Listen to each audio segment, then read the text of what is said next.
이 검찰 개혁을 당장 추진할 경우에 검찰 수사를 위축시킨다는 오해가 있을 수 있으니 장관 관련 수사가 종료되는 대로 시행하라 이렇게 지시를 하셨죠. 기억나시죠? 그렇습니다. 제도 네. 시행에 대해서는 그렇게 네. 말씀하셨습니다. 근데 뭐가 이렇게 급해서 그 자신의 부인이 검찰에서 소환 조사를 받고 친동생이 구속영장 심사를 피해서 병원에 입원했다 강제 구인까지 되는 상황에 서둘러서 검찰 개혁안을 발표합니다. 대통령의 지시까지 어겨가면서 검찰 개혁을 서둘렀던 이유가 결국은 검찰 개혁이 오로지 조국 가족 살리기 위한 개혁임을 시인한 것과 뭐가 다릅니까? 차관님. 맞죠? 제도 마련이니까요. 시행은 당연히 수사 어떻군요. 이유입니다. 네. 수사 종결 이유입니다. 네. 그리고 어제는 검찰 개혁을 위한 불쏘시개 역할을 여기까지라면서 망신창이가 됐다면서 가족 곁으로 간다더니 사표 수리 20분 만에 서울대 복지 신청서를 제출했습니다. 참으로 대단하고 뻔뻔한 66대 장관이었습니다. 어떻습니까? 차관님. 제가 전임 장관께 어떤 말씀을 하기가 좀 어렵습니다. 동감은 아마 하시는 것 같습니다. 차관님. 네. 그러면 최근에 장관 최측근이란 황희석 검찰개혁단장이 조국 일가 수사 종료 기준을 뭐라 그랬냐면 정경심 기소라고 수사 가이드라인을 말했습니다. 이거 맞지요?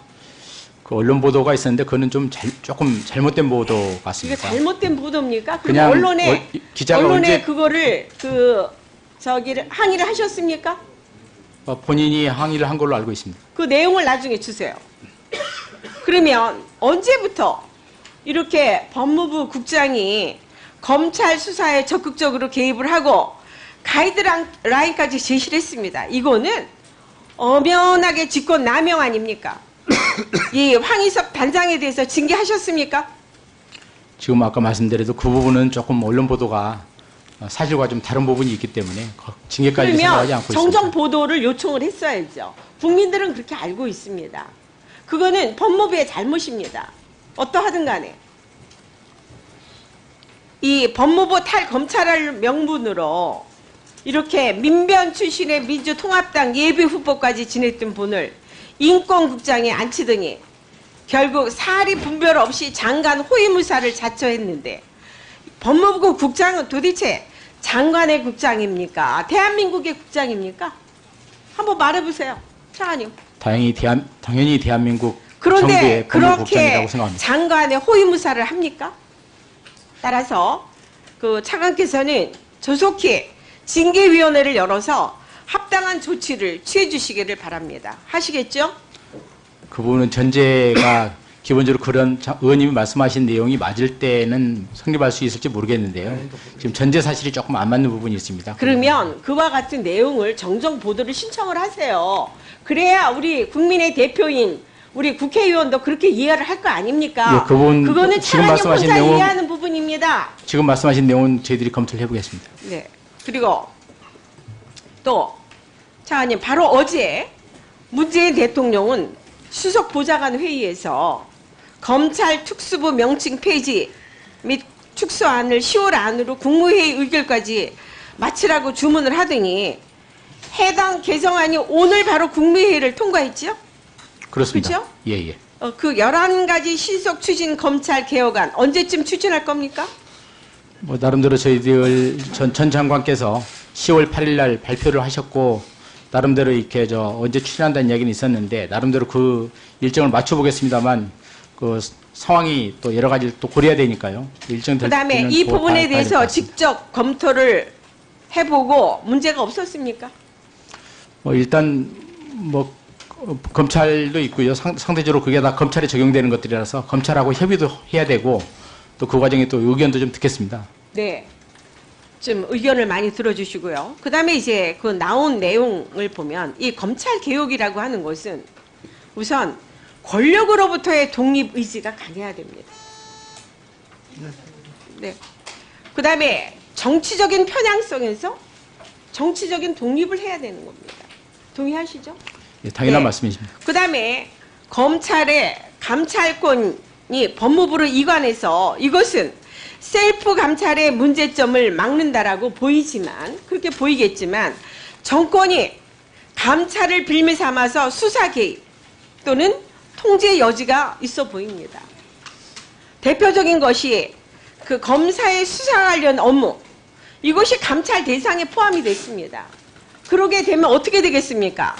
수사의 독립성, 그다음에 그 수사의 심각성을 심각하게 훼손시키는 그런 문제가 생기기 때문에 이 부분에 대해서 어떻게 해야 되겠습니까? 수사 관련 사항은 당연히 감찰 대상이 아닙니다. 근데 지금 언론에 그렇게 나와 있기 때문에 제가 말씀을 드리는 겁니다. 그거는 아무튼 제가 다시 한번 파악을 해보겠습니다. 예. 그다음에 더욱이 겉으로는 마지막 일부 정리하겠습니다. 네, 그러세요. 공정과 검찰의 정치적 중립을 외치면서 뒤로는 예. 각종 적폐 청산을 이유로 검찰에 힘을 실어준 것은 바로 문재인 정권입니다. 실제 박근혜 정부 때 서울중앙지검 특수부는 이 파워포인트 한번 보여주시고 아까 그 오신환 의원께서도 좋은 지적을 하셨는데 그 20명이었던 것이 문재인 정부 들어서 2017년에 25명으로 그리고 2018년에는 43명까지 늘었습니다. 그런데 이 특수부가 조국 일가를 수사하면서 돌연 특수부를 줄여라. 즉 검찰이 자신들의 충견일 때는 상을 주고 자기 편을 수사하면 반개혁 세력으로 몰아붙이는 것이 바로 문재인 정권의 검찰개혁입니까? 그 특수부를 축소해야 된다는 거는 문무일 총장 때부터 쭉 진행해 왔던 일입니다. 예. 이렇게 문재인 정권이 진정 검찰개혁을 원한다 그러면 검사 인사권 등 대통령의 권한부터 내려놓는 실질적인 검찰개혁안을 제시해야 됩니다. 따라서 우리 차관님께서는 장관 대행으로 대통령께 이와 같은 내용을 직언할 의향이 있으십니까? 말씀하신 내용은 검토는 해보겠습니다만 제가 직언할 입장이 되는지는 조금 보겠습니다. 예. 노력을 네, 수고하셨습니다. 다음